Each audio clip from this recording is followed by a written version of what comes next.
नमस्कार दोस्तों, मैं Dharmendra Verma online study with DK में आपका बहुत बहुत स्वागत करता हूं। आज हम बात करने वाले दोस्तों अभिप्रेरणा से संबंधित 60 अति महत्वपूर्ण प्रश्नों के बारे में। काफ़ी इंपॉर्टेंट क्वेश्चन है तो स्किप नहीं करना है, वीडियो को पूरा देखना है और अंत में हमें ज़रूर बताना है कि आज का वीडियो आपको कैसा लगा। तो वीडियो को अभी से कर दीजिएगा लाइक, क्योंकि बहुत मेहनत लगी है इन 60 प्रश्नों को छांटने में। तो स्किप मत कीजिएगा, पूरा देखिएगा। वीडियो को लाइक करना है, अपने दोस्तों के साथ शेयर करना है और अभी तक चैनल को सब्सक्राइब नहीं किया है तो चैनल को भी सब्सक्राइब कर लेना है। तो चलिए शुरू करते हैं। जो 60 प्रश्न में उसमें आज का पहला प्रश्न है, अंग्रेजी भाषा का मोटिवेशन शब्द किस लैटिन शब्द से बना है। यहाँ पर मोटिवेशन शब्द का अर्थ होता है अभिप्रेरणा। अभिप्रेरणा को ही दोस्तों इंग्लिश में मोटिवेशन कहते हैं। अब यहाँ पर आपको बताना है कि ये किस शब्द मोटिवेशन शब्द किस लैटिन शब्द से बना है। यहाँ पर आप आपका आकलन कर सकते हैं, आपका स्तर चेक कर सकते हैं। इन 60 प्रश्नों में अभी तक आपने जो बाल विकास एवं शिक्षा शास्त्र की जो पढ़ाई की है तो यहाँ पर आप आपका स्तर भी चेक कर सकते हैं। तो अंत में बताइएगा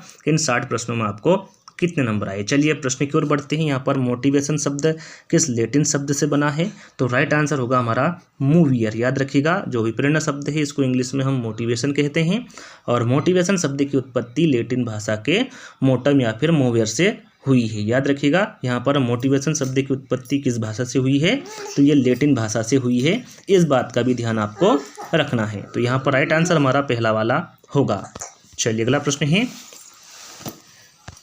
अभिप्रेरणा को कहा गया है, क्या कहा गया है। अभिप्रेरणा को सीखने का स्वर्ण पथ कहा गया है, अनिवार्य स्थिति कहा गया है, सीखने का मुख्य कारक कहा गया है या फिर ये सभी कहा गया है। तो यहाँ पर अभिप्रेरणा को सीखने का स्वर्ण पथ भी कहा गया है, अनिवार्य स्थिति भी कहा गया है और सीखने का मुख्य कारक भी कहा गया है अभिप्रेरणा को। तो राइट आंसर हमारा ये सभी होगा।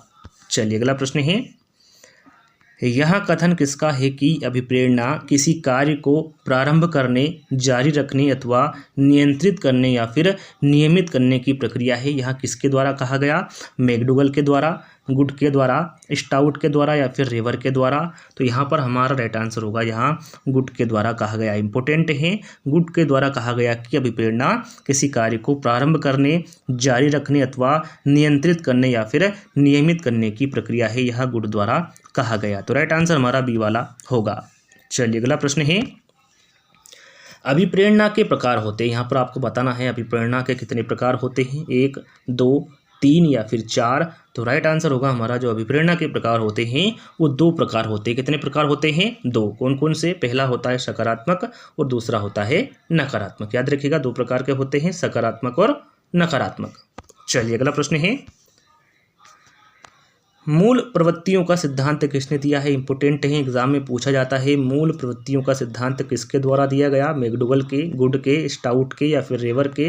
सरल सा प्रश्न है, जहाँ तक मुझे लगता है आपको इसका आंसर पता होगा। तो यहाँ पर मूल प्रवृत्तियों का जो सिद्धांत दिया गया था वो मैकडूगल द्वारा दिया गया था और उन्होंने कितनी मूल प्रवृत्तियाँ बताई हैं तो पता होना चाहिए। उन्होंने 14 मूल प्रवृत्तियाँ बताई है मैकडूगल ने। तो राइट आंसर हमारा यहाँ पर पहला वाला होगा। चलिए अगला प्रश्न है, अब्राहम मास्लो ने अभिप्रेरणा के कितने प्रकार बताए हैं। अभी हमने जाना कि अभिप्रेरणा 2 प्रकार के होते हैं, सकारात्मक और नकारात्मक। अब आपको यहाँ पर बताना है अब्राहम मास्लो के बारे में कि इन्होंने अभिप्रेरणा को कितने प्रकारों में बताया है, 1, 2, 3 या फिर 4।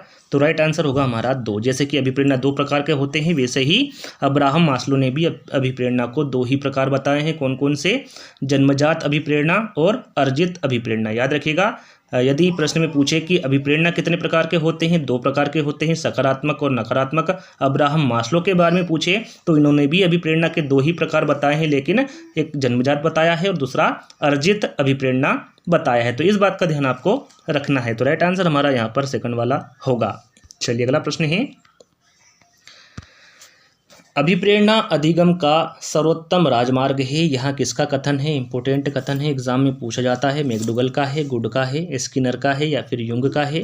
तो यहाँ पर हमारा राइट आंसर होगा अभिप्रेरणा अधिगम का सर्वोत्तम राजमार्ग है। यहाँ कथन स्किनर का है। तो राइट आंसर हमारा यहाँ पर तीसरा वाला होगा। चलिए अगला प्रश्न है, थॉमसन ने अभिप्रेरणा के कितने प्रकार बताए हैं। सबसे पहले मैंने आपको बताया कि अभिप्रेरणा 2 प्रकार के होते हैं, सकारात्मक और नकारात्मक। उसके बाद मैंने आपको बताया कि मास्लो ने 2 प्रकार के अभिप्रेरणा बताए हैं, जन्मजात और अर्जित। अब आपको यहाँ पर थॉमसन के बारे में बताना है कि उन्होंने अभिप्रेरणा के कितने प्रकार बताए हैं, 1, 2, 3 या फिर 4। तो यहाँ पर हमारा राइट आंसर होगा कि इन्होंने भी 2 ही प्रकार बताए हैं। कौन कौन से? स्वाभाविक अभिप्रेरणा और कृत्रिम अभिप्रेरणा। याद रखना है, यदि साधारण तौर पर पूछा जाए कि अभिप्रेरणा के 2 प्रकार होते हैं, कौन कौन से? सकारात्मक और नकारात्मक। यदि मास्लो के अंतर्गत पूछे तो उन्होंने 2 प्रकार बताए हैं, जन्मजात और अर्जित। थॉमसन के बारे में पूछे तो उन्होंने भी अभिप्रेरणा के 2 ही प्रकार बताए हैं, स्वाभाविक और कृत्रिम। तो इन सभी बातों का ध्यान आपको रखना है। चलिए अगला प्रश्न है, अभिप्रेरणा हमारे क्यों का उत्तर देती है। यहाँ किसका कथन है? सभी कथन यहाँ पर इंपोर्टेंट लिए गए हैं। तो यहाँ पर आपको बताना है कि यहाँ किसका कथन है। क्रेच व क्रेचफील्ड का है, वुडवर्थ का है, मॉर्गन का है या फिर युंग का है। तो यहाँ पर हमारा राइट आंसर होगा क्रेच व क्रेचफील्ड का। अभिप्रेरणा हमारे क्यों का उत्तर देती है, यहाँ कथन क्रेच व क्रेचफील्ड का है। तो राइट आंसर हमारा यहाँ पर पहला वाला होगा। चलिए अगला प्रश्न है, गेरेट ने अभिप्रेरणा के कितने प्रकार बताए हैं। देखिए मैं बार बार आपको बता रहा हूँ कितने प्रकार किसने क्या बताए हैं। वो इसलिए बता रहा हूँ ताकि आपको इसी वीडियो में याद हो जाए, डबल से इस वीडियो को देखने की आपको आवश्यकता ना पड़े। शुरू में कितने प्रकार बताए अभिप्रेरणा के? 2 बताए हैं, एक तो सकारात्मक और एक नकारात्मक। मास्लो ने कितने बताए हैं? इन्होंने भी 2 बताए हैं, जन्मजात और अर्जित। उसके बाद में थॉमसन ने भी अभिप्रेरणा के 2 ही प्रकार बताए हैं, कौन कौन से? स्वाभाविक और कृत्रिम। अब आपको यहाँ पर बताना है कि गेरेट ने अभिप्रेरणा के कितने प्रकार बताए हैं, 1, 2, 3 या फिर 4। तो यहाँ पर हमारा राइट आंसर होगा 3। याद रखिएगा, गेरेट ने अभिप्रेरणा के 3 प्रकार बताए हैं, कौन कौन से? जैविक, सामाजिक और मनोवैज्ञानिक। गेरेट के बारे में पूछा जाए तो उन्होंने 3 अभिप्रेरणा के प्रकार बताए हैं, कौन कौन से? जैविक, सामाजिक और मनोवैज्ञानिक। तो इन सभी बातों का ध्यान आपको रखना है। चलिए अगला प्रश्न है, अभिप्रेरणा का मनोविश्लेषणात्मक सिद्धांत किसने दिया। इंपॉर्टेंट है, एग्जाम में पूछा जाता है। हल ने दिया, फायड ने, मेस्लो ने या फिर केप्सन ने। तो यहाँ पर हमारा राइट आंसर होगा फायड ने। जो अभिप्रेरणा का मनोविश्लेषणात्मक सिद्धांत है वो फायड द्वारा दिया गया। तो राइट आंसर हमारा यहाँ पर सेकंड वाला होगा। चलिए अगला प्रश्न है, निम्नलिखित में से कौन सा जन्मजात अभिप्रेरक नहीं है। यहाँ पर जन्मजात पूछा गया है। सबसे पहले तो आपको प्रश्नों को अच्छे से पढ़ना है, उसके बाद आंसर देना है। कौन सा जन्मजात अभिप्रेरक नहीं है? प्यास, आकांक्षा, निंद्रा या फिर भूख। तो यहाँ पर देखिए प्यास, निंद्रा और भूख ये तीनों ही जन्मजात अभिप्रेरक है। यहाँ पर आकांक्षा ये जन्मजात अभिप्रेरक नहीं है। तो राइट आंसर हमारा यहाँ पर सेकंड वाला होगा। चलिए अगला प्रश्न है, अभिप्रेरणा का क्षेत्रीय सिद्धांत किसने दिया। सभी सिद्धांत जो भी यहाँ पर सिद्धांत लिए गए हैं सभी इंपॉर्टेंट हैं, तो सभी को आपको अच्छे से याद कर लेना है। यहाँ पर क्षेत्रीय सिद्धांत किसके द्वारा दिया गया अभिप्रेरणा का? कर्ट लेविन द्वारा, शेल्टन द्वारा, मेस्लो द्वारा या फिर कॉकमैन द्वारा। तो यहाँ पर हमारा राइट आंसर होगा कर्ट लेविन द्वारा। जो अभिप्रेरणा का क्षेत्रीय सिद्धांत दिया गया वो कर्ट लेविन द्वारा दिया गया। चलिए अगला प्रश्न है, किसके अनुसार अभिप्रेरणा व्यवहार को जागृत करके क्रिया के विकास का पोषण करने तथा उसकी विधियों को नियमित करने की प्रक्रिया है। किसके अनुसार? मैकडूगल के, केप्सन के, स्किनर के या फिर युंग के। तो यहाँ पर हमारा राइट आंसर होगा युंग के। युंग के अनुसार अभिप्रेरणा व्यवहार को जागृत करके क्रिया के विकास का पोषण करने तथा उसकी विधियों को नियमित करने की प्रक्रिया है। तो राइट आंसर हमारा यहाँ पर डी वाला होगा। चलिए अगला प्रश्न है,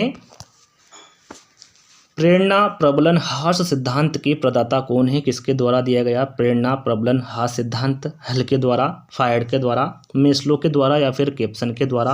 तो यहाँ पर हमारा राइट आंसर होगा हल के द्वारा। याद रखिएगा, इंपॉर्टेंट है, प्रेरणा प्रबलन ह्रास सिद्धांत के प्रदाता हल है। तो राइट आंसर हमारा पहला वाला होगा। चलिए अगला प्रश्न है,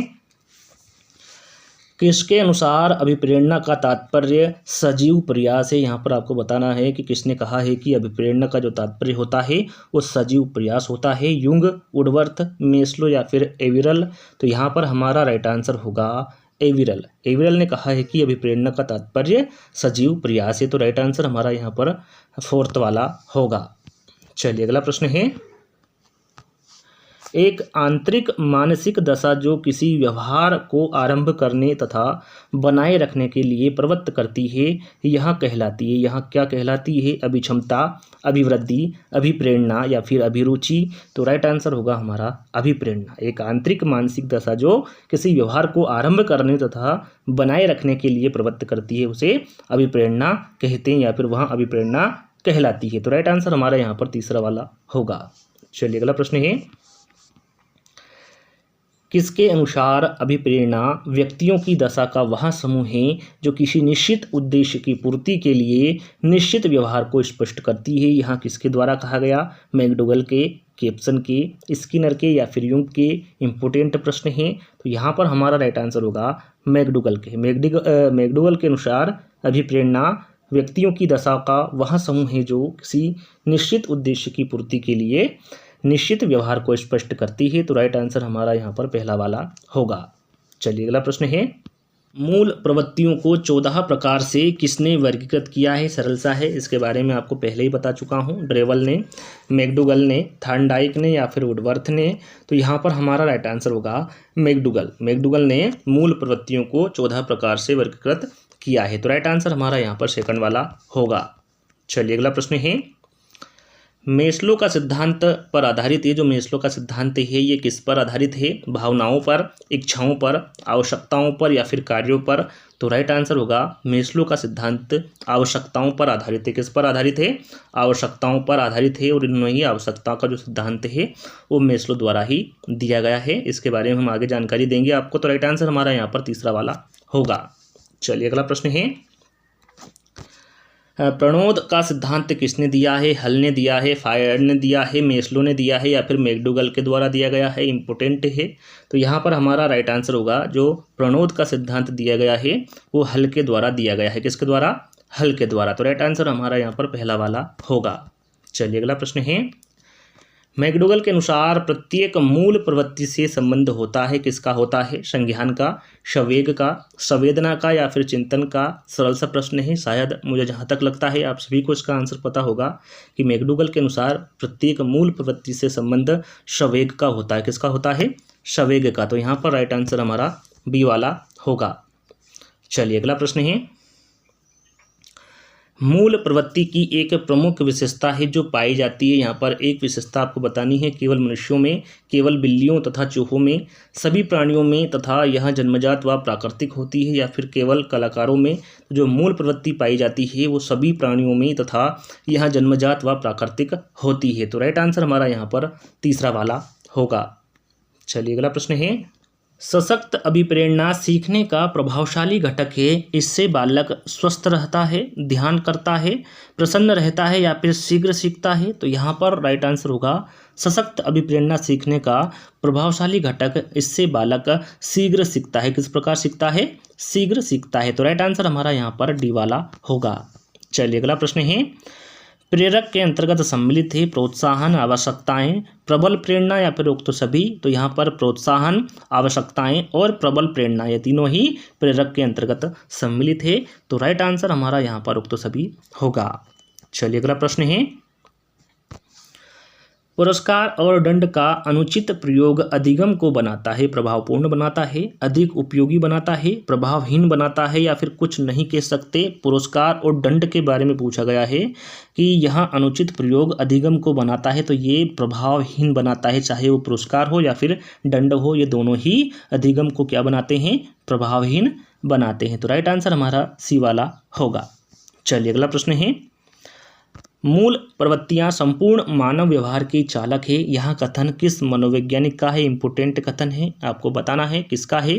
मेलवी का है, मैकडूगल का है, स्किनर का है या फिर सुरेश भटनागर का है? तो यहाँ पर हमारा राइट आंसर होगा, यह कथन मैकडूगल का है कि मूल प्रवृत्तियां संपूर्ण मानव व्यवहार की चालक है। तो राइट आंसर हमारा यहाँ पर बी वाला होगा। चलिए अगला प्रश्न है, किशोरावस्था में बालकों को सहयोग देने के लिए आवश्यक है, क्या आवश्यक है? अभिप्रेरणा आवश्यक है, गलती निकालना, आलोचना करना या फिर नकारात्मक व्यवहार करना? तो राइट आंसर होगा किशोरावस्था में बालकों को सहयोग देने के लिए अभिप्रेरणा आवश्यक है। क्या आवश्यक है? अभिप्रेरणा। तो राइट आंसर हमारा यहाँ पर पहला वाला होगा। चलिए अगला प्रश्न है, संवेगों पर नियंत्रण पाने के लिए बालकों को अभ्यास कराना चाहिए। किसका अभ्यास कराना चाहिए बालकों को? संवेगों पर नियंत्रण पाने के लिए आत्मचेतना का, आत्म प्रेरणा का, आत्मनियंत्रण का या फिर आत्मानुभूति का। तो यहाँ पर हमारा राइट आंसर होगा आत्मनियंत्रण का। याद रखिएगा, संवेगों पर नियंत्रण पाने के लिए बालकों को आत्मनियंत्रण का अभ्यास कराना चाहिए। तो राइट आंसर हमारा यहाँ पर सी वाला होगा। चलिए अगला प्रश्न है, उपलब्धि अभिप्रेरणा का सिद्धांत किसके द्वारा दिया गया? मैक्लेलैंड के द्वारा दिया गया, हल, हुक या फिर मैकडूगल इम्पोर्टेंट हैं। तो यहाँ पर हमारा राइट आंसर होगा मैक्लेलैंड। याद रखिएगा, जो उपलब्धि अभिप्रेरणा का सिद्धांत दिया गया था वो मैक्लेलैंड द्वारा दिया गया था। तो राइट आंसर हमारा यहाँ पर पहला वाला होगा।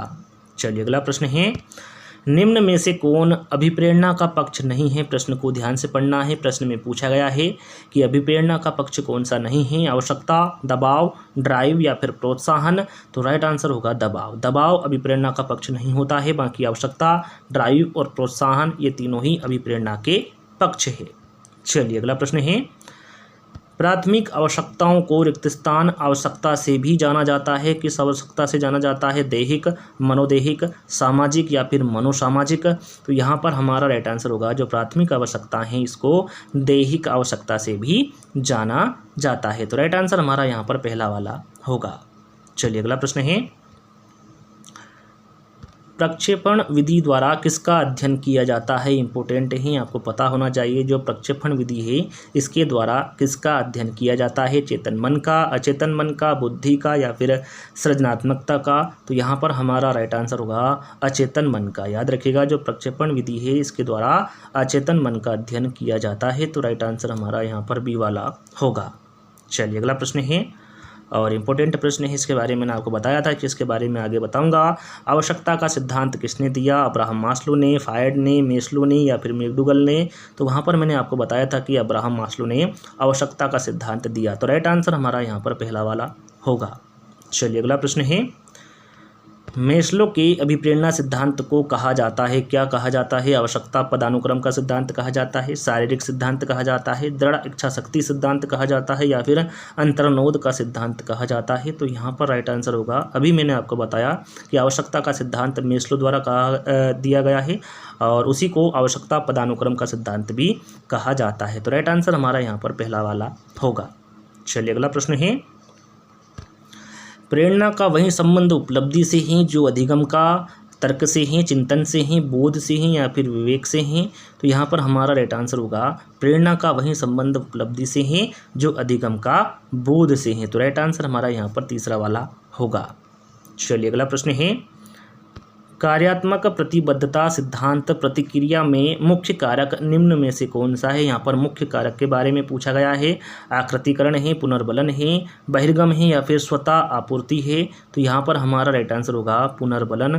कार्यात्मक प्रतिबद्धता सिद्धांत प्रतिक्रिया में मुख्य कारक है वो पुनर्बलन है। तो राइट आंसर हमारा यहाँ पर बी वाला होगा।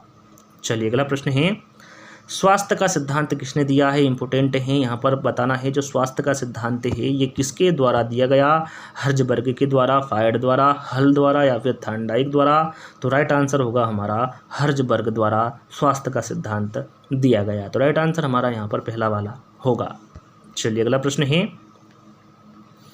प्रेरणा सीखने के लिए सर्वश्रेष्ठ है, यहाँ किसने कहा है? वाटसन ने कहा है, स्किनर ने कहा है, क्रेच व क्रेचफील्ड ने कहा है या फिर थॉर्नडाइक ने कहा है। तो यहाँ पर हमारा राइट आंसर होगा यहाँ स्किनर द्वारा कहा गया कि प्रेरणा सीखने के लिए सर्वश्रेष्ठ है। तो राइट आंसर हमारा यहाँ पर दूसरा वाला होगा। चलिए अगला प्रश्न है, अभिप्रेरणा को अधिगम का आधार किसने कहा है? सोरेंस ने कहा है, हरलॉक ने कहा है, वैलेंटाइन ने कहा है या फिर वाटसन ने कहा है। इंपोर्टेंट है, तो यहाँ पर जो अभिप्रेरणा को अधिगम का आधार कहा है वो सोरेंस द्वारा कहा गया है। तो राइट आंसर हमारा यहाँ पर पहला वाला होगा। चलिए अगला प्रश्न है, निम्न में से कौन सी जन्मजात या आंतरिक अभिप्रेरणा नहीं है? प्रश्न को ध्यान से पढ़ना है, उसके बाद आपको आंसर देना है। कौन सी जन्मजात या फिर आंतरिक अभिप्रेरणा नहीं है इसके बारे में आपको बताना है। भूख, प्यास, उपलब्धि की आवश्यकता, यौन या फिर काम। तो राइट आंसर होगा उपलब्धि की आवश्यकता, ये जन्मजात या आंतरिक अभिप्रेरणा नहीं होती है। भूख, प्यास, यौन या काम ये तीनों ही जन्मजात या आंतरिक अभिप्रेरणा के अंतर्गत आते हैं। तो राइट आंसर हमारा यहाँ पर सी वाला होगा। चलिए अगला प्रश्न है, किसी व्यक्ति को सामाजिक दृष्टि से स्वीकृत कार्य करने हेतु कौन सी प्रेरक प्रेरणा देता है? उपलब्धि प्रेरक, आक्रोश प्रेरक, शक्ति प्रेरक या फिर स्वीकृति प्रेरक? यहाँ पर स्वीकृत कार्य करने हेतु पूछा गया है, तो राइट आंसर स्वीकृति प्रेरक ही होगा। तो राइट आंसर हमारा यहाँ पर डी वाला होगा। चलिए अगला प्रश्न है, प्रेरक प्राणी में विद्यमान शारीरिक एवं मनोवैज्ञानिक दशाएं हैं जो उसे निश्चित विधियों के अनुसार कार्य करने के लिए उत्तेजित करती है। प्रेरक की इस परिभाषा को देने वाले कौन है? शेफर है, गेट्स एवं अन्य है, ब्लेयर एवं अन्य है या फिर मसेल है? तो राइट आंसर हमारा यहाँ पर होगा गेट्स व अन्य यहाँ परिभाषा देने वाले हैं। तो राइट आंसर हमारा यहाँ पर बी वाला होगा। चलिए अगला प्रश्न है, मैकडूगल के अनुसार मूल प्रवृत्ति जिज्ञासा का संबंध किस संवेग से है? यहाँ पर आपको जिज्ञासा का संबंध बताना है। मैकडूगल के अनुसार भय से हैं, घृणा से हैं, आश्चर्य से हैं या फिर भूख से हैं? तो राइट आंसर होगा हमारा आश्चर्य से। जो मैकडूगल के अनुसार मूल प्रवृत्ति जिज्ञासा है, इसका संबंध आश्चर्य संवेग से है। तो राइट आंसर हमारा यहाँ पर सी वाला होगा। चलिए अगला प्रश्न है, अभिप्रेरणा की व्याख्या जन्मजात मूल प्रवृत्तियों के आधार पर की जा सकती है। यहाँ किसके द्वारा कहा गया? मैकडूगल के, कर्ट लेविन द्वारा, फ्रायड द्वारा या फिर स्किनर द्वारा? तो राइट आंसर होगा मैकडूगल के द्वारा। अभिप्रेरणा की व्याख्या जन्मजात मूल प्रवृत्तियों के आधार पर की जा सकती है, यहाँ मैकडूगल द्वारा कहा गया। तो राइट आंसर हमारा यहाँ पर पहला वाला होगा। चलिए अगला प्रश्न है, निम्नलिखित में से कौन सा जन्मजात प्रेरक नहीं है? प्रश्न को ध्यान से पढ़ना है। प्रश्न में पूछा गया है इन चारों विकल्पों में से कौन सा जन्मजात प्रेरक नहीं है? भूख, प्यास, आदत या फिर नींद? तो सरल सा प्रश्न है, भूख, प्यास और नींद ये तीनों ही जन्मजात प्रेरक है। यहाँ पर आदत जन्मजात प्रेरक नहीं होती है। तो राइट आंसर हमारा यहाँ पर सी वाला होगा। चलिए अगला प्रश्न है, प्रोत्साहन का सिद्धांत किसने दिया है? यहाँ पर इम्पोर्टेंट है। प्रोत्साहन का सिद्धांत आपको बताना है, स्किनर ने दिया है, वुल्फ एवं कॉफमैन ने दिया है, वैलेंटाइन ने दिया है या फिर वाटसन ने दिया है? तो राइट आंसर होगा हमारा वुल्फ एवं कॉफमैन ने प्रोत्साहन का सिद्धांत दिया है। इम्पोर्टेंट है, याद रखिएगा। तो राइट आंसर हमारा यहाँ पर बी वाला होगा।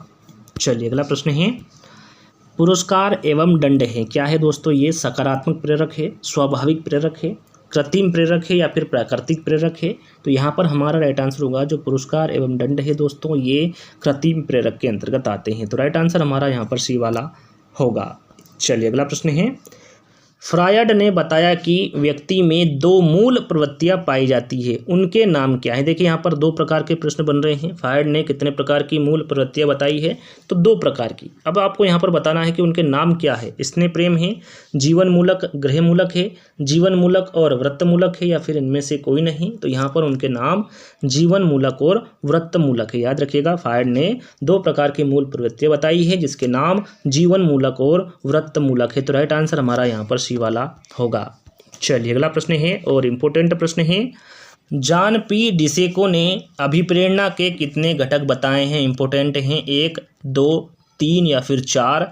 तो राइट आंसर होगा हमारा 4। जॉन पी डिसेको ने अभिप्रेरणा के 4 घटक बताए। कौन कौन से? उत्तेजना, आकांक्षा, प्रोत्साहन और दंड। ये 4 घटक जॉन पी डिसेको ने बताए हैं। तो राइट आंसर हमारा यहाँ पर 4th वाला होगा। चलिए अगला प्रश्न है, निम्नलिखित में से कौन सा एक अभिप्रेरित शिक्षण का संकेत होता है? कक्षा में अधिकतम उपस्थिति, बच्चों द्वारा प्रश्न पूछना, कक्षा में एकदम खामोशी या फिर गृह कार्य पूर्ण करना? तो यहाँ पर हमारा राइट आंसर होगा बच्चों द्वारा प्रश्न पूछना, ये अभिप्रेरित शिक्षण का संकेत होता है। तो राइट आंसर हमारा बी वाला होगा। चलिए अगला प्रश्न है और इम्पोर्टेंट प्रश्न है, मूल प्रवृत्तियाँ कैसी होती है? जन्मजात होती है, अर्जित होती है, जन्मजात व अर्जित होती है या फिर इनमें से सभी होती है? तो यहाँ पर मूल प्रवृत्तियों के बारे में पूछा गया है। तो राइट आंसर होगा जन्मजात। जो मूल प्रवृत्तियाँ होती हैं वो जन्मजात होती है। तो राइट आंसर हमारा यहाँ पर पहला वाला होगा। चलिए अगला प्रश्न है, अब्राहम मास्लो ने आवश्यकता के प्रकार बताए हैं। कितने आवश्यकता के प्रकार बताए हैं अब्राहम मास्लो ने? इंपॉर्टेंट प्रश्न है, 4, 5, 6 या फिर 7? तो यहाँ पर हमारा राइट आंसर होगा 5। याद रखिएगा, जो अब्राहम मास्लो ने आवश्यकता के प्रकार बताए हैं वो 5 प्रकार के बताएं। कौन कौन से? सुरक्षा की आवश्यकता, स्नेह व संबद्धता की आवश्यकता, सम्मान पाने की आवश्यकता, शारीरिक आवश्यकता और आत्मसिद्धि की आवश्यकता। ये 5 प्रकार की आवश्यकता बताई है अब्राहम मास्लो द्वारा। तो उन पांचों के बारे में आपको पता होना चाहिए। तो राइट आंसर हमारा क्या होगा? यहाँ पर बी वाला होगा। चलिए अगला प्रश्न है, निम्नलिखित में से जन्मजात अभिप्रेरक कौन सा है? यहाँ पर जन्मजात अभिप्रेरक के बारे में पूछा गया है। निंद्रा, खेल, प्रशंसा या फिर क्रोध। तो राइट आंसर होगा हमारा निंद्रा। निंद्रा दोस्तों ये जन्मजात अभिप्रेरक होता है। खेल, प्रशंसा और क्रोध ये तीनों ही जन्मजात अभिप्रेरक नहीं है। तो राइट आंसर हमारा यहाँ पर पहला वाला होगा। चलिए अगला प्रश्न है, निम्न में से कौन से प्रेरकों का वर्गीकरण गेरेट द्वारा किया गया है? यदि आपने इस वीडियो को ध्यान से देखा होगा तो मैंने शुरू में ही आपको बताया था कि अभिप्रेरणा के प्रकार गेरेट द्वारा कितने प्रकार के बताए हैं। तो मैंने वहां पर आपको बताया था 3 प्रकार के बताए हैं। कौन कौन से? उसके बारे में भी आपको बताया था। दैहिक, मनोवैज्ञानिक और सामाजिक, ये 3 प्रकार के अभिप्रेरणा बताई है गेरेट द्वारा और यही इसका आंसर होगा। मैं फिर आपको बता रहा हूँ, जितने भी मैंने आपको प्रकार बताए हैं उन सभी को याद कर लेना है, क्योंकि इसी प्रकार के प्रश्न एग्जाम में पूछे जाते हैं। तो राइट आंसर हमारा यहाँ पर डी वाला होगा। चलिए अगला प्रश्न है, अभिप्रेरणा पर किस कारक का प्रभाव नहीं पड़ता है? आवश्यकता का, भौतिक संरचना का, वातावरण का या फिर जन्मजात का? तो यहाँ पर हमारा राइट आंसर होगा भौतिक संरचना का। जो अभिप्रेरणा पर भौतिक संरचना का प्रभाव नहीं पड़ता है। आवश्यकता, वातावरण और जन्मजात इन तीनों का ही प्रभाव पड़ता है अभिप्रेरणा पर। तो राइट आंसर हमारा यहाँ पर बी वाला होगा। चलिए अगला प्रश्न है, गिलफोर्ड के अनुसार संवेगों का प्रकार नहीं है। यहाँ पर कौन सा संवेगों का प्रकार नहीं है? गिलफोर्ड के अनुसार आपको बताना है। प्राथमिक, द्वितीय, कृत्रिम या फिर नवीन। तो राइट आंसर होगा हमारा नवीन। नवीन गिलफोर्ड के अनुसार संवेगों का प्रकार नहीं है। तो राइट आंसर हमारा यहाँ पर सी वाला होगा।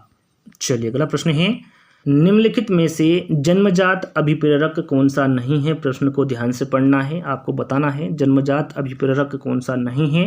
प्यास, निंद्रा, भूख या फिर रुचि। तो राइट आंसर होगा हमारा रुचि। प्यास, निंद्रा और भूख ये तीनों ही जन्मजात अभिप्रेरक के अंतर्गत आते हैं। रुचि जन्मजात अभिप्रेरक नहीं है। तो राइट आंसर हमारा यहाँ पर डी वाला होगा। चलिए अगला प्रश्न है, अधिगम तक पहुंचाने के राजमार्ग को कहते हैं? क्या कहते हैं? उद्दीपन कहते हैं, प्रवाहिता कहते हैं, संवेदना कहते हैं या फिर अभिप्रेरणा कहते हैं? तो राइट आंसर होगा हमारा अभिप्रेरणा। अधिगम तक पहुंचाने के राजमार्ग को अभिप्रेरणा कहते हैं।